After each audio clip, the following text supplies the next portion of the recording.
Voilà, donc bonjour, c'est Zuber à coup de pouce. Donc on va présenter aujourd'hui un spécial film. Et... 2 minutes. Vous êtes qui? Moi je suis Hicham, on va présenter l'émission ensemble. On va présenter l'émission ensemble. Ouais. D'accord, 2 minutes parce que. Ça va, vas-y. Merci. Ouais, allô? Ouais, sécurité, ouais, il y a une personne qui s'appelle Hicham et qui veut présenter l'émission avec moi. Mais où va? Quoi? Pardon? Ah, d'accord. Ça va, ça va. Ça va, c'est bon. Ça va. Bon, alors aujourd'hui nous allons vous parler des réfugiés et nous allons vous diffuser un film d'animation, Le bateau qui vient du désert. C'est par où qu'on... C'est par là, C'est là? monsieur. Allez, on Et va en voir. plus, il a le nouveau micro. Ouais. Ah.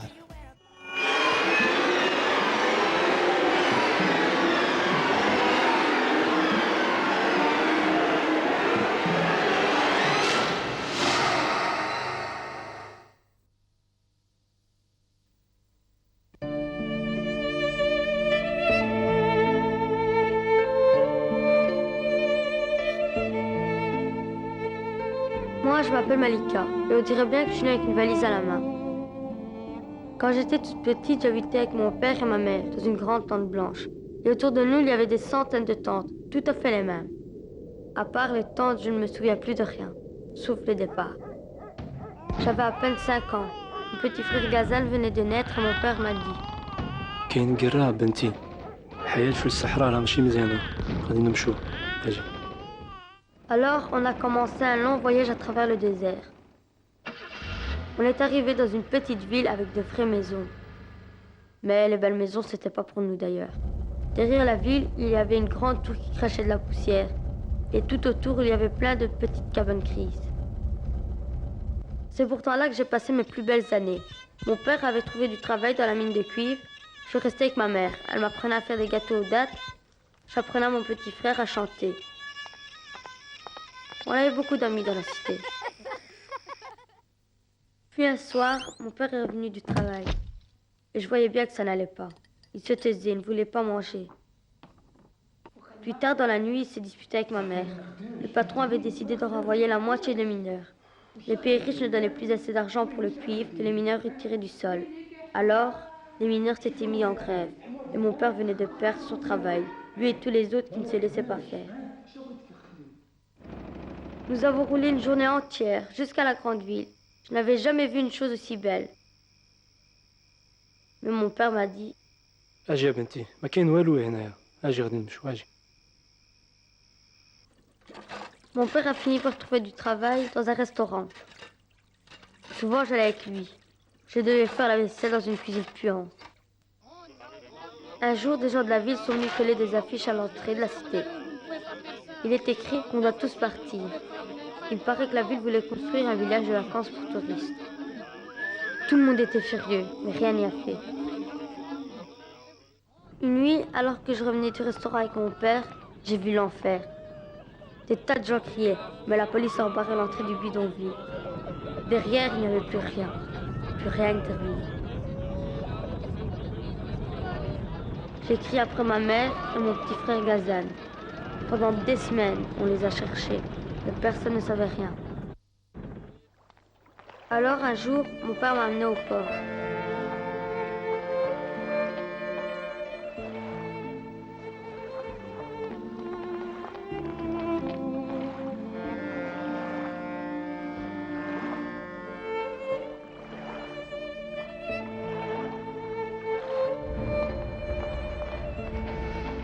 Mais j'ai bien vu que mon père me donnait de l'argent.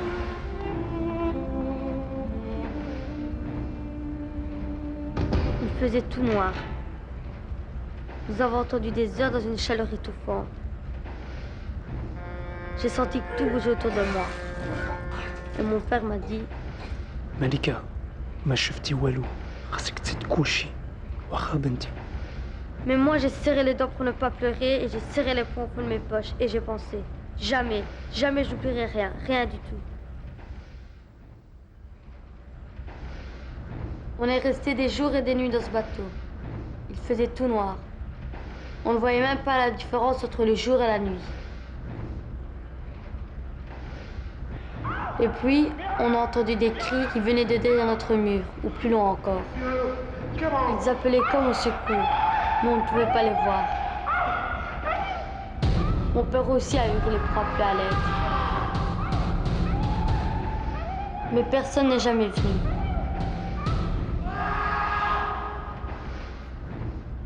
Après 6 jours, les bruits se sont arrêtés.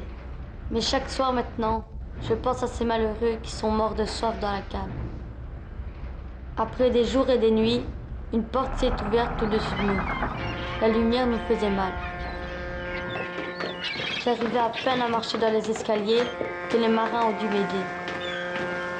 Au port, plein de gendarmes nous attendaient. Ils nous ont posé 1000 questions, toujours les mêmes. Pourquoi t'es venu en Europe? As-tu vraiment connu la guerre? Pourquoi t'as quitté ton pays? Ils ont dit qu'on leur racontait des histoires. La guerre, la mort de ma mère et de mon frère. Ils n'ont rien voulu croire. Alors, ils nous ont gardés dans un centre fermé avec d'autres réfugiés.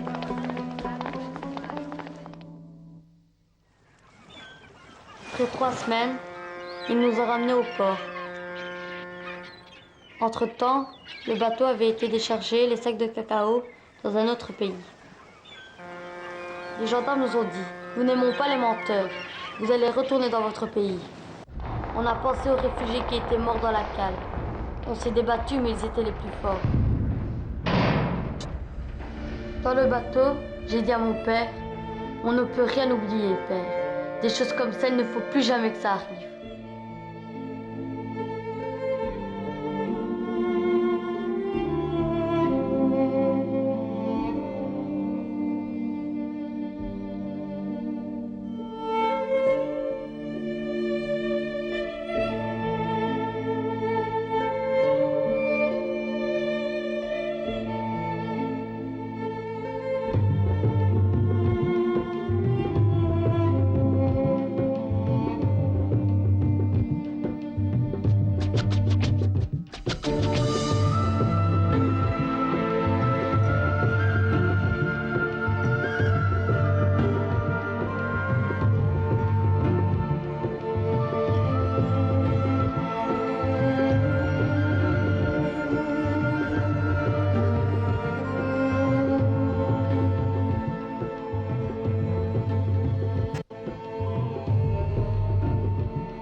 Donc nous voilà sur le plateau de Coup de pouce et on vient de voir le film Le bateau qui venait du désert. C'est un film où la vérité est un peu dure à encaisser, mais c'est la vérité. Donc aujourd'hui on va accueillir Marc, mon voisin, et Safia, une des jeunes qui a participé à la réalisation de ce film. Et tout de suite, je vais lui poser la première question. Comment est né ce film? Ce film est né grâce au film grâce au film Alessandre vers l'hiver, qui est un film de 50 minutes qu'on a fait avant le dessin animé. Et on a fait le dessin animé, c'est l'histoire du film en fait, et on l'a refait en dessin animé qui dure au moins 10 minutes. Donc voilà. Marc, est-ce la biographie d'une jeune de l'atelier vidéo? Non, en fait, c'est un travail de collaboration entre les animateurs du Coran et les enfants qui participent à leur atelier permanent à l'époque, quoi, dont Safia fait partie, quoi. Ça va. Et Marc, pourquoi utiliser un film d'animation plutôt pour raconter ce film, quoi? Ben, en fait, moi ici, donc, dans cette histoire, je suis réalisateur et je travaille à l'SBL Cut-Up, et nous, on fait presque exclusivement du film d'animation. Donc, la question ne se pose pas vraiment. Safia, et qu'est-ce que ça t'a apporté de participer? Ben, ça m'a apporté beaucoup de choses. D'abord, ça m'a ouvert les yeux au monde actuel, quoi. Déjà, comment un réfugié il vit ici en Belgique, c'est quoi le parcours qu'il doit faire pendant toutes ces années. Et ça m'a beaucoup aidé parce que maintenant, j'ai décidé de me diriger plus vers des études sociales afin d'aider des personnes comme les réfugiés, quoi. Voilà. Ça va, merci. Et une dernière question. Est-ce que c'est un sujet qui est souvent utilisé dans vos films d'animation? Donc à la SBL Cut-Up, comme on travaille dans le milieu socioculturel, forcément c'est des sujets qui peuvent arriver, mais c'est un sujet parmi d'autres, quoi. Et parfois, quand c'est possible, on parle d'envie des enfants. Il y a des sujets beaucoup plus gays que ça aussi, quoi. Enfin, il y a pas, tout est possible, quoi. Ça va, merci. Eh bien, maintenant nous allons vous présenter un film réalisé par Vox qui s'appelle Corrèze. C'est l'histoire d'une jeune Belge et d'un étranger en situation irrégulière. Et voilà, on en voit. Je suis passé par l'Allemagne. À Köln, j'ai été arrêté une première fois à cause des faux papiers. J'ai mangé un spaghetti que la police allemande m'a donné et je suis tombé très malade. Ils m'ont emmené chez le docteur. C'est lui qui m'a dit que j'avais mangé de la nourriture empoisonnée. N'importe, je ne suis pas mort. Ensuite, je suis passé au tribunal. Le juge m'a donné 2 jours pour quitter l'Allemagne. Je n'avais plus d'argent ni de papiers. Je me suis fait arrêter une seconde fois. J'ai encore eu un jour pour quitter le pays. Ma destination était la Norvège. Il paraît que c'est un bon pays pour l'immigration. Mais on m'a arrêté au Danemark. Je suis encore dans ce centre fermé. Cela fait 6 mois. J'attends le jugement. Je ne peux pas sortir. Je suis accusé d'avoir marché illégalement sur la terre danoise. Mes chances sont de 50%. Je m'appelle Lucie, je suis belge. J'ai rencontré José, un Chilien, quand il était au Petit Château, un centre d'accueil en Belgique. À Köln, j'ai donné cours de peinture là-bas pendant quelques semaines. Il était en attente de la réception de son dossier. Nous avons sympathisé. Il était enthousiaste. Il voulait souvent me voir. Pendant quelques mois, nous étions toujours ensemble. La liberté. Je suis libre. Non. En fait, je ne sais pas si cela existe. Mais ils en parlent tous. Ils attendent d'être libres.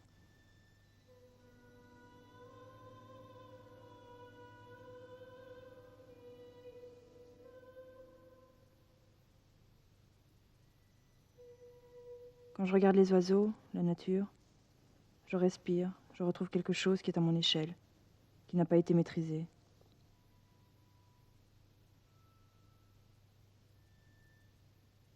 S'ils me disent que je peux rester au Danemark, je partirai. S'ils me renvoient au Chili, j'en sortirai encore. J'aime voyager, être sans attache, me laisser surprendre.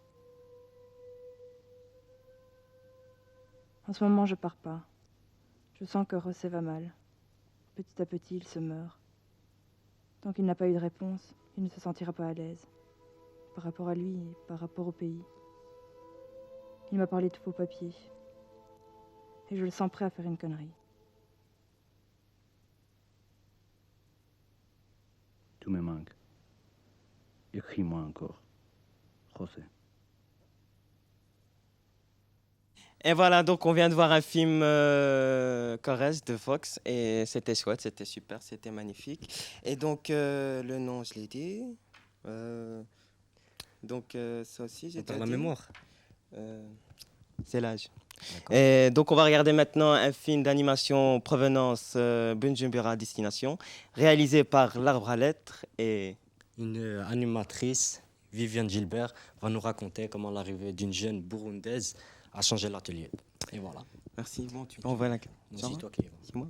Merci. Bon, heureusement, puisque... Allez, s'il te plaît. Magnéto. Vas-y, Magnéto. Monsieur, on envoie. donne le micro maintenant. Donne le micro, Titi. C'est à moi. Bon, ce sont tous des étrangers. Et alors certains sont venus tout simplement pour suivre papa qui étudiait ici en Belgique. On en a d'autres qui sont des réfugiés. On s'est rendu compte que le contexte était totalement différent et on a fait 2 valises. Alors celle-ci, c'est la valise du réfugié. D'où viens-tu? Du Burundi. Pourquoi es-tu venu? Les articles de journaux témoignent. Son papa a été assassiné. Il était professeur d'université à Bujumbura. Il avait une belle maison avec une piscine, etc. Un jour, elle a fait sa valise dans laquelle elle a mis sa poupée et ses vêtements. Et elle est partie et elle ne savait pas où elle allait. Alors elle vient d'un pays du soleil et elle arrive dans un pays de pluie.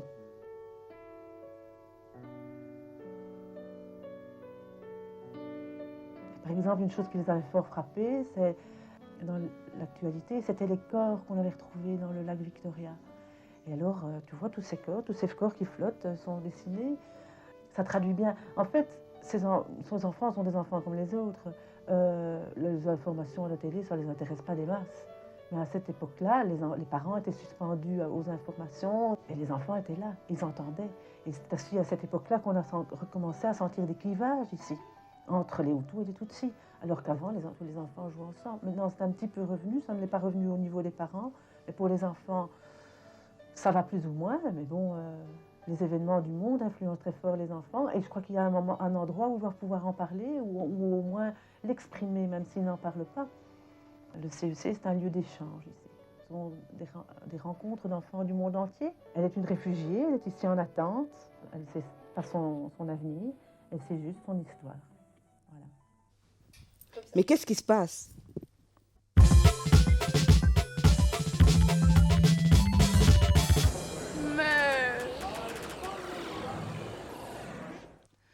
Salut, alors aujourd'hui on va vous présenter un spectacle de Lady Katanga, du prénom, c'est pas grave. Alors elle nous parle de son spectacle, de sa vie aussi quand elle était enfant. Elle nous parle qu'elle a été placée dans un institut, dans un orphelinat, excusez-moi. Et aussi que, elle avait des voisins un peu du tout, dans une maison close et tout ce qui s'ensuit. Elle nous parle en fait de sa vie, c'est tragicomique. Alors ça se passe au théâtre Katsu jusqu'au 28 juin. Il y a un très chouette concert à ne pas manquer, un concert reggae du Burkina Faso, à l'espace Delvaux qui se trouve à Watermal-Boisfort. Et en fait, c'est un concert au soutien rapatrié burkinabé de la Côte d'Ivoire. Et pour gagner 5 fois 2 places, allez sur le site www.coupdepouce.org. Et en plus, c'est l'origine d'Olga.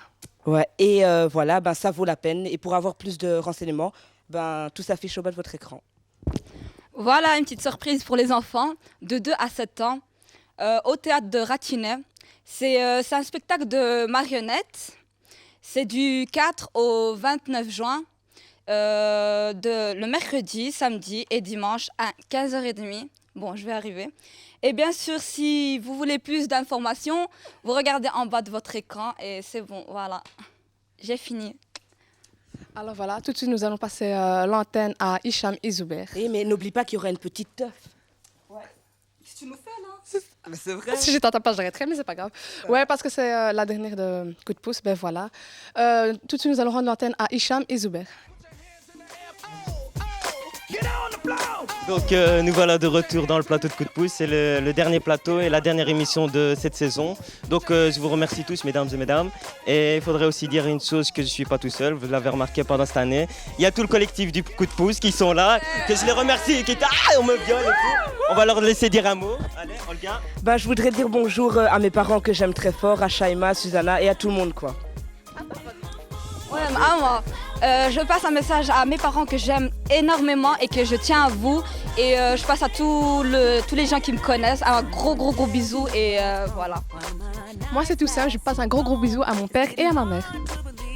Bah voilà, j'espère que tout le monde va réussir cette année. Beaucoup de bonheur à tout le monde. Parfait. Bon, moi je voulais passer un petit bonjour à mon ex, je l'emmerde, enfin voilà, et je cherche une fille, donc s'il y a quelqu'un, voilà. Il y a quelqu'un d'autre? Ouais, salut à mes parents, à mes frères et toutes mes soeurs. Salut. Et encore. Et bonne merde à tous pour vos examens. Voilà. Et à Rachida. Je passe bonjour à mes parents et à ma sœur. Et à la Yasmaï. Et merci Yasmaël et il y a Julie. Attendez, et il y a celui qui nous filme, Smaël, il est là, allez filmez-le, c'est lui. Je voudrais dire Christelle. Allez.